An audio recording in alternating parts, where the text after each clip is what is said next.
Hi, everybody, and welcome to tonight's lounge with the medium and intuitive Marisa Liza Pell. You're probably wondering the new music we have going on. It's the new order, people. We are in the new order of our universe. We have transcended, and we are in an ascension process. Are you guys feeling the heightening of your vibration? Are you feeling the freeing? Are you feeling that you have to move through something very, very, very important in your life, in your soul purpose, in your mission? There's just so much going on right now, and it's really important that you let yourself delve deep into your psyche, deep into the seed of your soul, and do the work you have to do so you can come out to the other side. Roseanne, hello. Thanks for being one of our early birds. Appreciate it. Nice to see you. Hi, Stephanie. Great to see you too. Everybody's here. We have such an amazing, interesting guest coming on tonight. His name is Stefan, and I was able to talk to him a little bit backstage before we came on tonight, and he has an amazing story of mystical experiences, past life remembrances. He's had 2 near-death experiences, and he wants to let us know where we are as a race in our planet, in humanity, where we are as human beings and where we're going, and that maybe we're not the only ones out there in the galaxy. And we are. I was talking about this in my monthly forecast, if you guys were able to listen to it this month, that we're in the Great Division. We're going to be divided in frequency. We're going to be divided politically. We're going to be divided religiously, spiritually, everything. And I'm just hoping that this could inspire you to get to the depths of your soul, release anything that you need to release over the past 17 years. Let it go. Don't hold on to it, and move forward into the new order. So without further ado, I cannot wait to welcome our friend, Ancient Astronaut Theorist, Stefan Comvalius. Did I pronounce that correctly, Stefan? It's Comvalius, but that was really close. That's better than most. All right. Yeah. I saw it written out, and I said, I have to make sure I do this right. And obviously I didn't, but I was close. That's okay. So let me just introduce you properly, obviously. So you've had multiple paranormal experiences that we talked about. 2 were near death. You begin questioning reality as you saw it once these experiences started to happen. And you're recognizing that we're in a state of global amnesia, and as a race, as a human being, as human beings on the earth plane. And why do the powers that be perpetuate it? After 10 years of research and spiritual ascension, Stefan has the answers that can't be denied. So I want to start by talking about, I'm just going to guide you through my little interview process here. So don't mind if I step in and interrupt you. But tell us about, thank you. Tell us about the Stefan that you were before you've had these near-death experiences. What was your life like? What were your beliefs about life after death? What were you doing, in life? Well, it's funny because I was a very rebellious kid as in my teens, and when I look back, it makes me realize that I was rebellious because it was my soul's nature to understand that these laws, the laws made by man, they can be bent and manipulated, and you can pay this guy off and do this guy, you know what I mean? But my soul realized that I can only be led by the universal laws. So all other laws, honestly, all other laws didn't really pertain to me. So that's where my rebellious nature stemmed from. And then from there, the process started with me awakening, just from the near-death experiences and things like that. Mm-hmm. So, but before you grew into this spiritual process, you were an athlete. You were boxing. You were a boxer. You worked at a nightclub. So you had a sense deep in your soul that there was more to this, but really you were kind of just living as a regular guy for that, that part of time. Right. I was that guy who I enjoyed, watching really cool shows like, back in the days, the Ancient Aliens and Unsolved Mysteries and all these shows. I enjoyed them, but it didn't really, it didn't stem anything in me. It didn't create a wanting to know. It was just interesting to me at the time. It wasn't until after my near-death experiences that I realized that there was a whole lot more, for sure. Mm-hmm.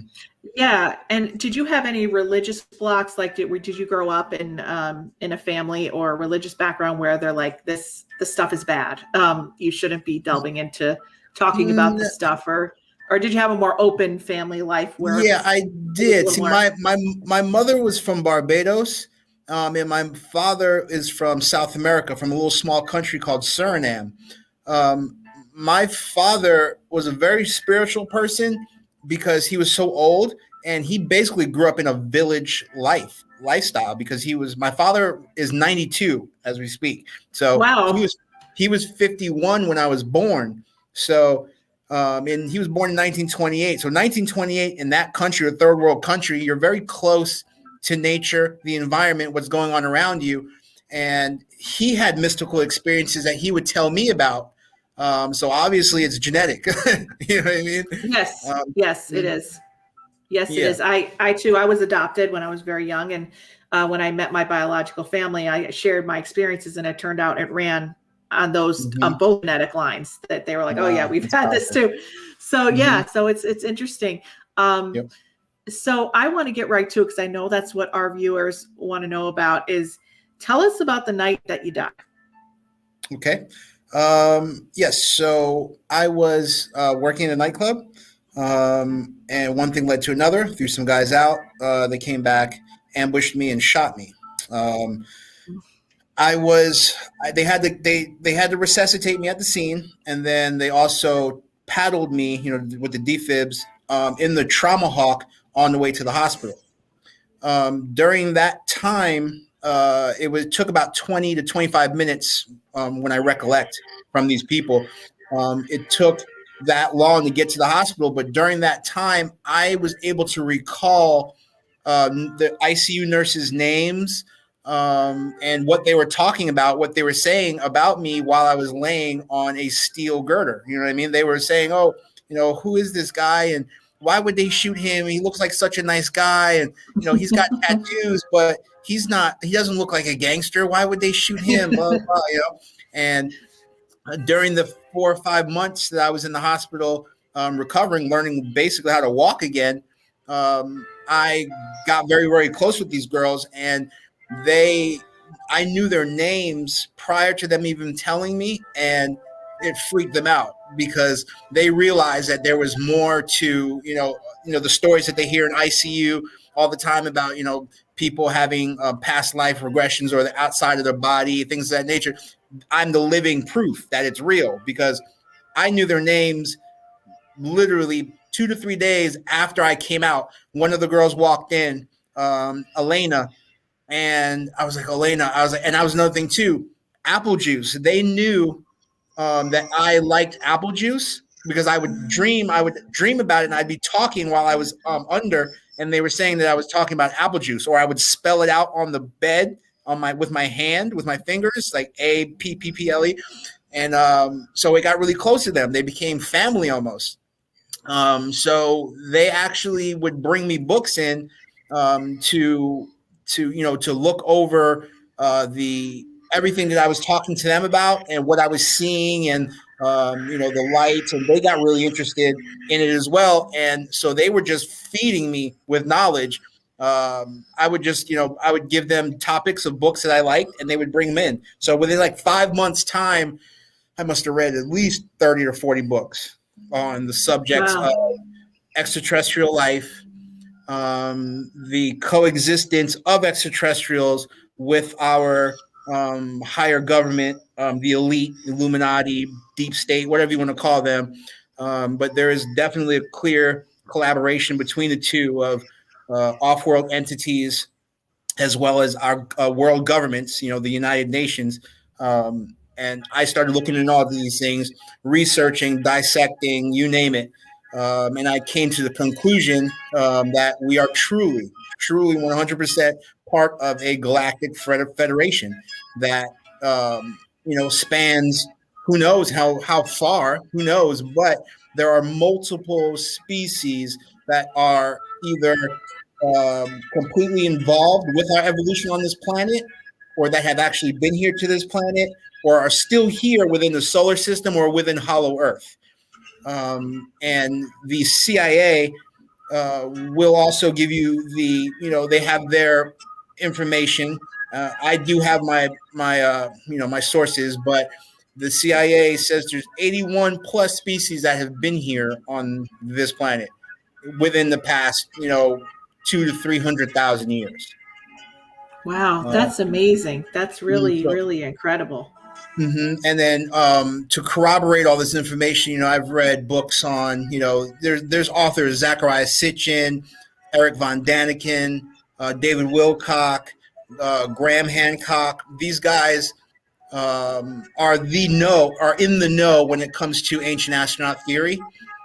So a lot of the things that I was thinking, it corroborates with all the things that they were saying as well, so I would not have been able to even remotely digest this information if it wasn't for the fact that I know that my soul is separate from my body. It's basically two entities, and the soul is what is driving and animating my body. If I wasn't aware of that, I don't even think I've ever would have went down this path. Yeah, and when you did come out of your body, a lot of people talk about, the scene of the accident or the scene of whatever happens. They're like floating above and seeing what people are doing down. So there's really no break in consciousness. It's like you're here 1 minute and the next minute you're there's no real break. There's no real like, oh, I'm alive and now I'm dead. And there's like no time space difference. Exactly. It's just like you're just right there.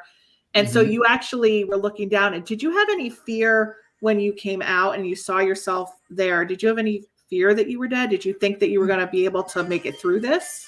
On the second one, the second time was the motorcycle accident, because I forget the second near-death experience I had when I was on a motorcycle and I smacked into a vehicle and it stopped my heart. On that one, I clearly remember being in an orb, some kind of orb, because like if you could imagine the way a fisheye looks, like it's kind of distorted, like rounded, like convex.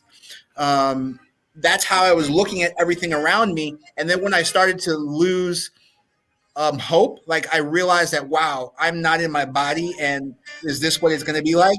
That fear felt like it was going to overwhelm me. And then that's when I felt the warmth and the kindness just permeating the entire orb. Like there were actually beings that came there to do just that, is to relax me and to keep me calm and let me know, hey, Steph, you're going back in. Just relax. You know what I mean? It's like that was the feeling that I got afterwards.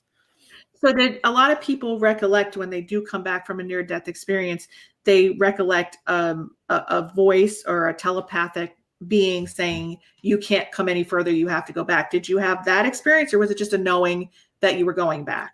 Yeah, it was just a knowing. Yeah, it was, but it wasn't knowing of my own accord. It was almost like the information was being downloaded to me. Like they were saying, we will catch up. This is not the right time. We will get back to you.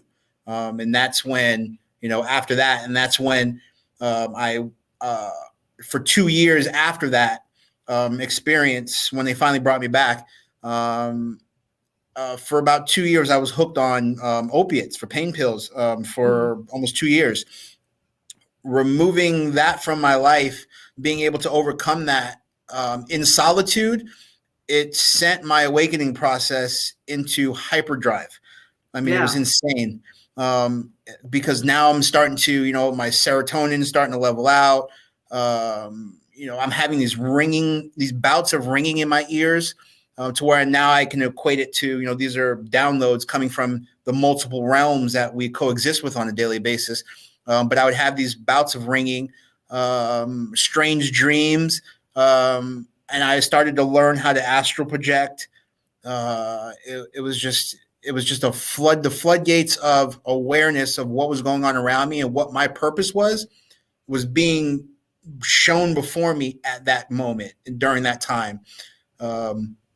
But unfortunately, I wasn't able to overcome the addiction by myself. So what I did was I took 10 days to myself and went to an ayahuasca retreat in Peru. I can't believe it. I just can't even. I mean, I can't even. I have to laugh because I'm just so the intensity of these experiences that you've had. And then you're trying to lock yourself in a room and detox off of pills, which is crazy the way it is, not having medical attention to do that. Then you decide to go and do ayahuasca. It's like, what? Can you get any more intense than this? So you decided to leave your room. Did you go for any medical help before you went to Peru? I mean, what happened?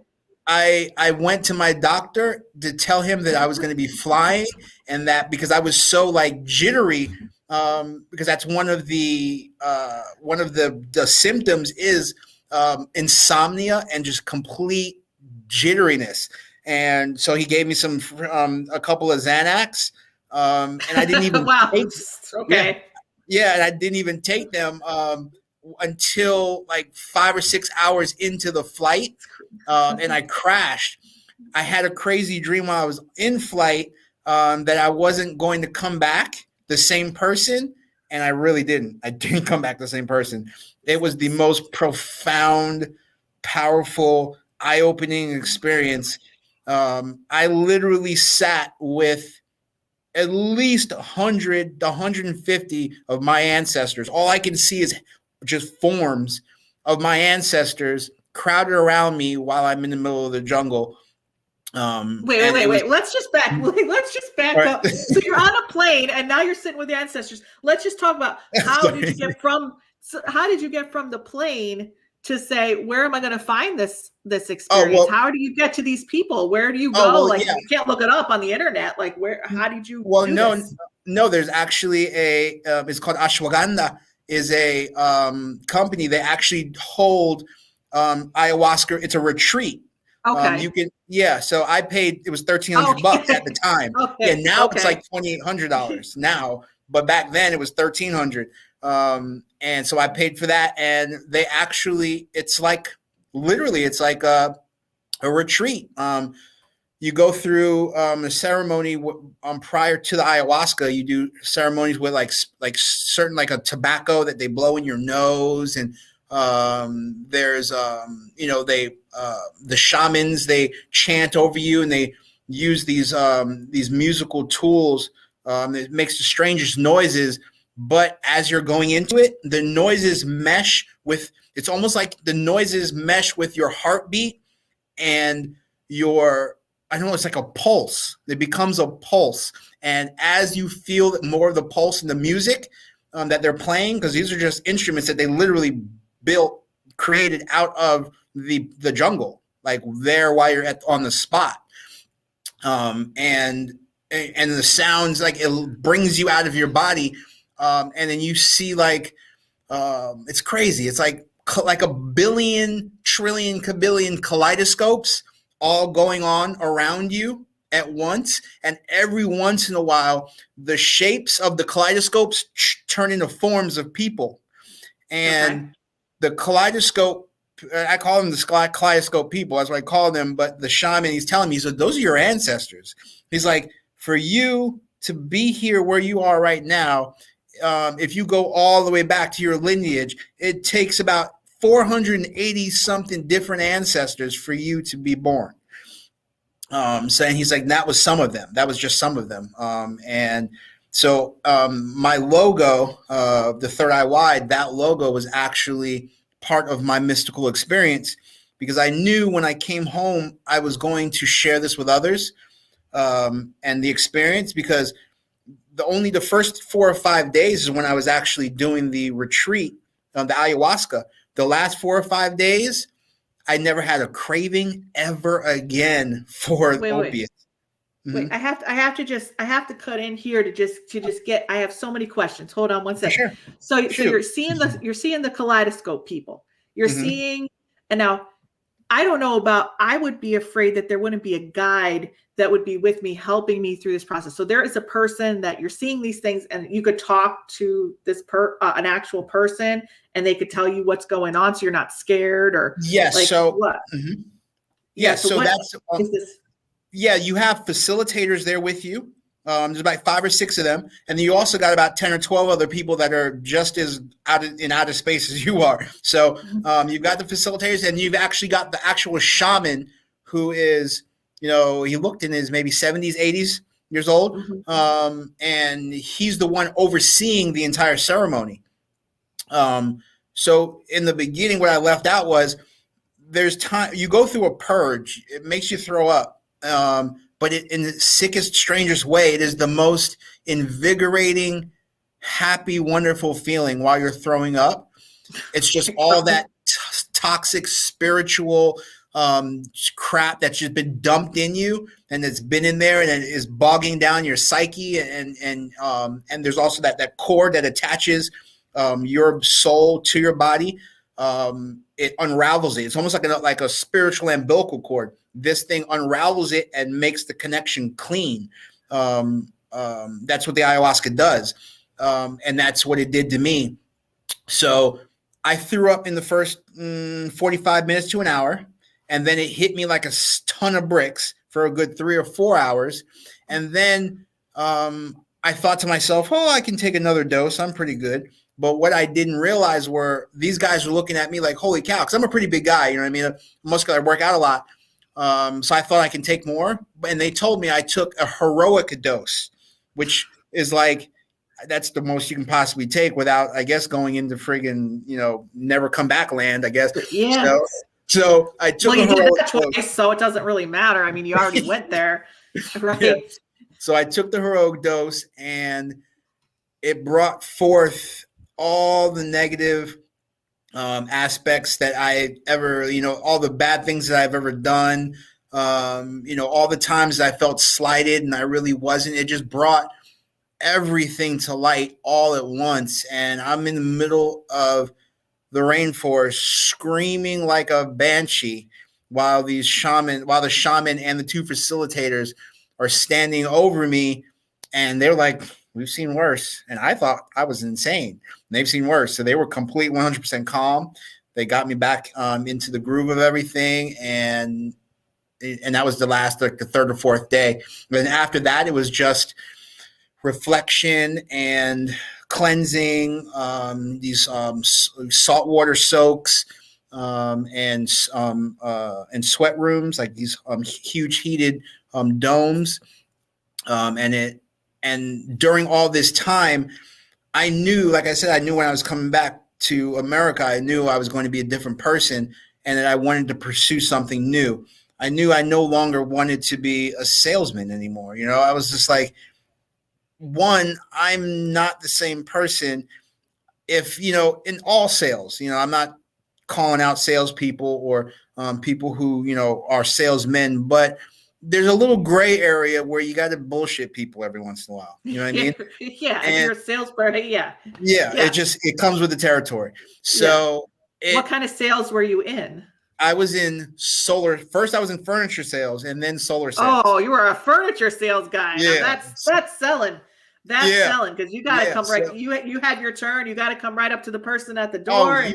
Exactly. Yeah, I was in more furniture, and I was their top guy for a good time. But like I said, when I came back, I knew I was no longer going to be that guy, and that's when I came up with the logo. It was spinning around in my head, and then I got in touch with a friend of mine through another friend, and his name is Vibe. Vibe created the logo, and like history was born. 2 weeks later, after 25 years of being in Florida, 27 years to be exact, I packed up my stuff 2 weeks later and shot across the United States here to California, where I realized that, you know, this is going to be where this company is going to thrive, because you know, this is the world of liberation and forward-thinking people. You know, down in the South, in Florida, people don't really want to see change. You know, you got the snowbirds coming from New York or up north, wherever, and you know, so it's seniors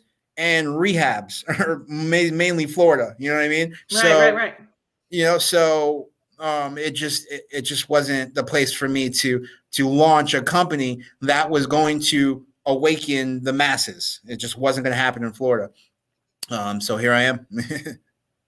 Yeah. So tell us a little bit about your project and what you'd like people to know. And I'm assuming this stemmed from, you know, a combination of all of your experiences plus kind of, you know, whenever people have these experiences, from what I've learned is that their intuition just heightens. I mean, you have these near-death experiences and something changes within you, and you have all these abilities when you come out of it. You have all these sensitivities, you have these prophecies, all this kind of thing. So tell me what you've learned and what you kind of want to bring to humanity. Okay. It's a good question, Marisa. So that's what I do.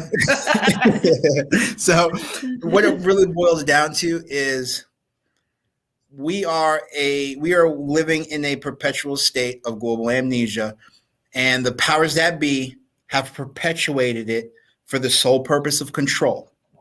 They want to keep us on this perpetual hamster wheel, while at the same time lowering our life expectancy and removing the undesirables off the planet at the same time. That's their agenda right now. So if you don't know where we're headed, if you don't know where you're going or where we come from as a species, we don't know where we're headed. Okay. And in order for us to know where we're headed, I've always been a strong advocate of people just rehashing history, but not the history that you read in the textbooks. Okay. Because that's all programming. That stuff is nonsense. Okay. There's so many holes in that stuff that I don't even want to get into all that, but actual history, off the beaten path, like, you know, our origins as a species, from the Middle East, you know, some ancient Sumerians, they talk specifically about a race of beings that came to the planet and seeded us with information. The Sumerians, who were the first for everything, the wheel, marriage licenses, agriculture, horticulture, jewelry and adornments, the whole 9 yards. But you don't find this out in college because they don't want you to go down that rabbit hole. They don't want you to know that we have actually been hybridized and helped along the evolutionary path a little bit. Because if we know that, then we will again begin to seek our soul rather than seek all the shiny, wonderful things that we have in this material 3D world. Okay. So the way around that, as far as I'm concerned, and what I'm kind of trying to tell people, and I mean, once we get these intuitive insights and these spiritual insights, the way we interpret them and the way we provide them to other people is sometimes different. But I think it all kind of gravitates to the same core concept, is that we need to raise our frequency, right? Absolutely. We need to 100%. raise our frequency above it. There's nothing we can physically do to get off the planet, and people are going to outer space now in the airplane.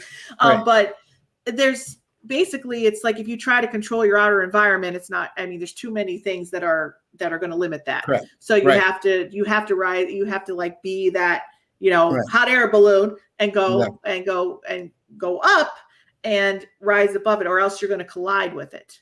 Right. Correct. And else you could be part of that hamster wheel. So what would you suggest to some of our viewers tonight, what they could do to kind of, move themselves along in the journey to that new order?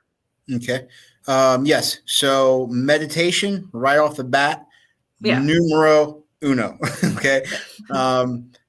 If you're able to find self, to turn off the monkey mind, and to reestablish a sense of understanding and connection of your soul, that's the very first thing you should be doing. Okay. Second of all, healthy foods, high vibrational foods. Okay. We are being poisoned on a daily basis. GMOs, they've been poisoning us with GMOs since they made the banana friggin' 1.5 foot long. Okay. Bananas aren't supposed to be that big. There's little tiny things. If you go to an actual country that's been untainted, bananas are this big. Okay. So they've been hitting us with GMOs for God knows how long. If you grow your own food, I don't know what you got to do in order to reach that process. Change your entire eating profile. The foods you eat, they need to be high vibrational. If you're consuming processed foods on a daily basis, I don't care how much meditation you do, you will not ascend. That's exactly why purify the vessel. Right. That's exactly why the food has been processed and completely eradicated nutritional value from it. To keep us on a lower state of vibration. Also, the sun is extremely important. They try to tell you, the sun is bad for you, this and that, blah, blah.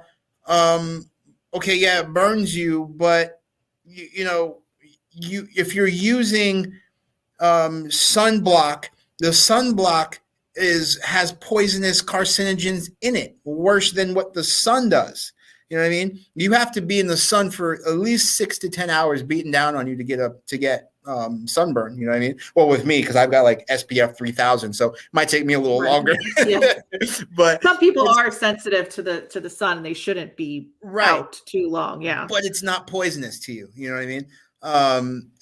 They try to perpetuate that because, again, they're trying to keep you at a lower vibration. Sun is very important to circadian rhythm and to how we process food and information in our body. It's paramount. That's important. And being out in nature, super important too. And we're talking about silent, being out by yourself in nature, not out there hiking with your friends. No, we're talking about mindfulness, meditation within nature by yourself is huge. It's huge. And also, I could also recommend psychedelics. I'm not a doctor, but they're. But you could get there without psychedelics, though. Also, of course, get there. Absolutely. But if you want to take straight beeline, it's like you go there fast, but I believe you can get there other 100%. ways too. Of course. Yeah. Mm-hmm. Now, are you a vegetarian, vegan, plant-based eater, or do you still eat meat? I'm pescatarian. Okay, so you eat some fish, but you just eat fish here. Yeah, absolutely. Yeah. So, but how long have you been off of meat? For a while, or no? It's only been a couple of years. But you feel better, I'm sure. Absolutely. The last 3 years, my awakening process has accelerated because of the people that I have on my team now are all like-minded, high vibrational people. So it just added to the energy. And that's why we decided to launch this podcast and make things huge. Get a studio, do the whole 9 yards, because, this is bigger than me. This is bigger, bigger than all of us. Yeah. So I really appreciate you sharing your experience. Wow, you've had, I mean, so many brushes. Are you afraid to die? Are you afraid? Do you really believe like 300% that there's life after death? Like you really believe? 100%. See, Yeah. energy does not decay or destroy, it just changes shape. The trajectory so let's just say me as a star seed, as a light worker, because that's what I feel that I am. Mhm. I decided to come into this 3D world to raise the vibration and to anchor the light codes into this simulation, because it's basically what we're in. We're in a huge simulation. And as I venture further into my process of awakening, I realize that um, people people can find this same level of ascension if they're looking for it. There's only certain people are built for it. If your listeners, the people that are here listening, it's not by coincidence. Their soul is hearing what we're talking about, and intuitively it's picking up on the truth in all different aspects of it, all facets of the truth. They're here to listen to it. Everybody's able.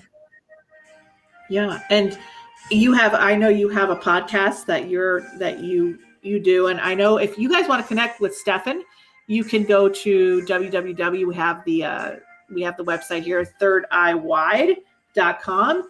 And also you have a podcast on YouTube called Wokish. And this Yes. is for the awoken people, the awoken ones, people where you kind of delve into all these things that you're talking about, but on a much, I think, deeper level, right? On your Yes. podcast. Absolutely. Awesome. Yes. I shed light on. I go all the way back into 5,000 plus years ago, when in the Mahabharata, which is Indian Sanskrit text, they talk specifically about spacecrafts in their skies waging wars right over their cities. You know what I mean? So they've always been here. We've never been alone. Never. The entire solar system has been configured in the manner that it's been configured. There is no way, I don't care how vast the universe is, you're not going to find 10 planets, each down next to each other. Each one of them is different from the next. And then we have astrology and astronomy and all these things that mark all the cyclical events that take place. Like that's just a configuration. That's why it has instructions on how to read it. You know what I mean? It's not rocket science. It's people should understand this. Our our the entire population of the planet is on a cycle, and every one of those cycles has something else attached to it. That's why people, astrologers, that's why there's different energies that they recall while they're talking about certain astrological signs. Some are more adept to others, some are more sensitive to other cyclical events and things of that nature, but it's all cycles the same. And have you ever had any mediumship experiences where you've seen people that have passed away, or had any communication with anybody that passed on? No, but when my mother passed, I do remember, because I went to Florida, to get memorabilia from her, and when I went to her room, there was her cat, Sam. The cat was acting extremely strange. There was no way in hell that cat was acting like that because of no reason. That my mom was in the room, and I almost felt like she was there, and that was confirmation when the cat started acting strange and looking up at things, and Sam would do these like little turns, like little circles when my mom was around, and he started doing the same thing. So it all just correlated. And but I've never actually seen her, but I felt her. I knew she was there. Now, in your opinion, this is a way out there question. Way out there question. I love them. This is what I believe where we're going in the new order. I think that we're going to be made aware of revelations of things outside of our universe. Like we stuck to Earth for a really long time. I think we're going to be exploring way beyond Earth. Do you believe that alien life they're going to reveal themselves here at some point? Do you think that absolutely. they're going to let us know that they're here? What do you think's going to? Do you think that's coming soon? Do you think that's going to happen? This is something that I touch on very, very largely. This is people, I'm known for this. Okay, so so where we can start from is Mars, okay? Because you're saying that we're traveling off the planet. We're already on Mars. There is a group of military, it's called the Space Force. Trump even made a you can pull it up right now if you like.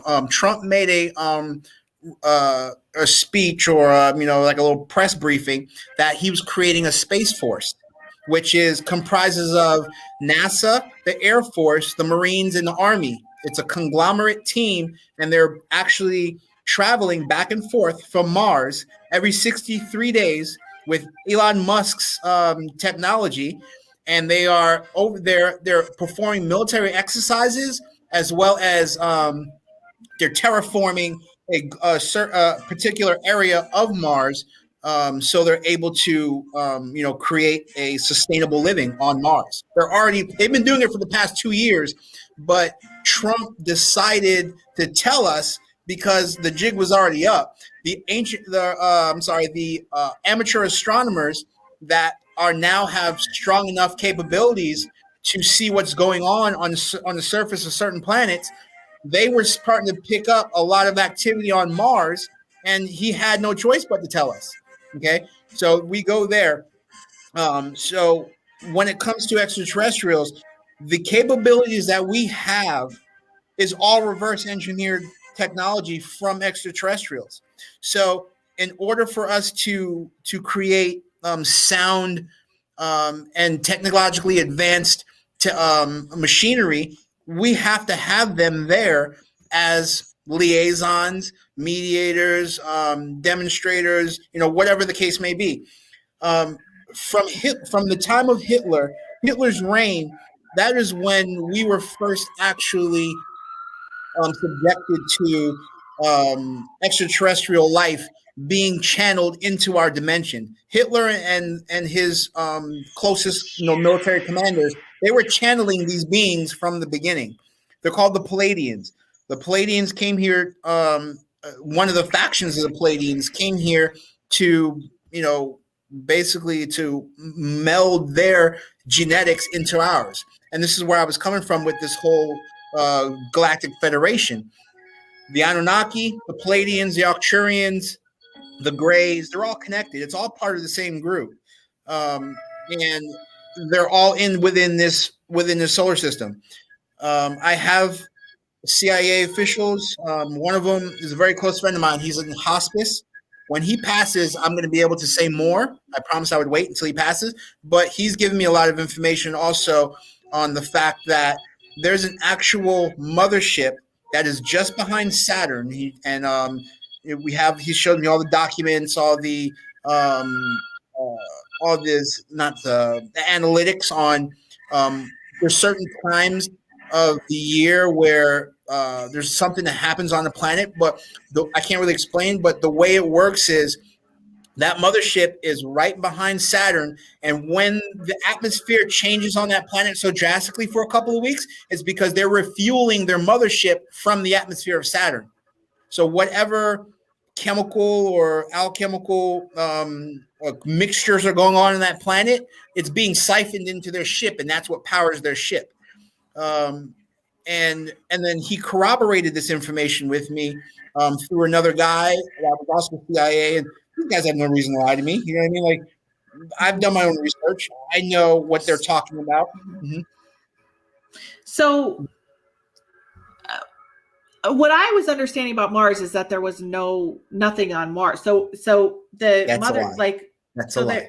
So where are these? What planet are these other planets that are kind of the exoplanets? Is that where they're coming from, or is it that they're on the planets that we know? And why aren't they making them like? Okay. They come here, obviously they visit us because people have signs. So, but they don't want us to know. But they don't want us to know about them. Why? Well, let me explain. So, when extraterrestrials from other solar systems come into our atmosphere, they are extremely limited by the fact that they are not breathing the same air as they always breathe. And also, the trajectory of our planet around our sun is a whole lot shorter than theirs. So they age quicker. So, at a rapid rate, they can age 200 to 300 years, these beings, within a matter of a month or two. So what they do is they take this stuff. It's called ORMS. It's ORMES. It stands for orbitally rearranged monoatomic elements. It's almost like you can call it the fountain of youth. What? That is why they the gold, it's extracted from gold. So if you remove the metal alloy from gold, you're left with this ash. That ash, if you ingest it, you can live indefinitely, forever. So aliens don't die? They don't die, no. And that's the thing. But when they come here, they're having to use the ORMs. That is why Fort Knox, the Russian, I can't remember what they call that, but all their gold reserves are gone. All 17 countries of the United Nations, all their gold is gone in their storage. They have like these massive $1 billion huge storages of gold. It's all gone because the extraterrestrials come here and mine for these gold and take the gold from here in order to continue their indefinite sustainability as when they're off of their planet. And when it comes to the actual, if they're here all the time, yes, there are multiple factions within our solar system on a regular basis. I don't know if you've seen that huge, it's a cigar-shaped asteroid that came through our solar system called Oumuamua, something like that. That thing was a spaceship. And people are just like, they're thinking it's just a long piece of asteroid that's just going through our solar system. Doesn't hit anything. It just travels through and keeps going in a trajectory. That just doesn't happen in the universe. It doesn't happen in space. It has something set that thing on a trajectory through our solar system. So yes, they are here. We also have aliens also within Hollow Earth. And all this information is easily found if you just look it up. This is not like me just blowing smoke. We have also, it's called Hollow Earth, okay? There are extraterrestrials working in conjunction with our government underground. They had already killed one guy. His name is Phil Snyder. You look him up. They killed him for what he saw. And there are others that they silenced because of the reason. Okay, so the reason why they don't want this to come out now is because we're not ready. We're just not ready. 90% of the planet is still asleep. That's me being nice. You know what I mean? It's a very small percentage that are going into the new order. It's very small. Exactly. Yeah. So the rest of the planet, if ET were to land on the White House lawn, it would be mass hysteria. They tried, one of the beta tests they tried was 1938, the Orson Welles radio broadcast of War of the Worlds. People think that was just a broadcast and they took it wrong and people freaked out, but that was a test. That was the government testing to see how would we react if we, the aliens have been here for thousands of years. The 5 superpower families all stem from the same reptilian race of ET that is pulling the strings behind the scenes. They all genetically. Mm-hmm. So do they, we have a question from one of our viewers here, but I'll get to that in a minute. Do they take on human form and come here? Like, do they morph into human form, and walk the earth? No, well, they're already in a hominoid shape. You've got light beings, and then you've got extraterrestrials. That's why I always tell people there's a very fine line between extraterrestrial life and spiritual life. It's the same realm, angelic realm. It's the realm that we have we can't see that frequency, that bandwidth of frequency, but it's all the same. They all interact in these areas.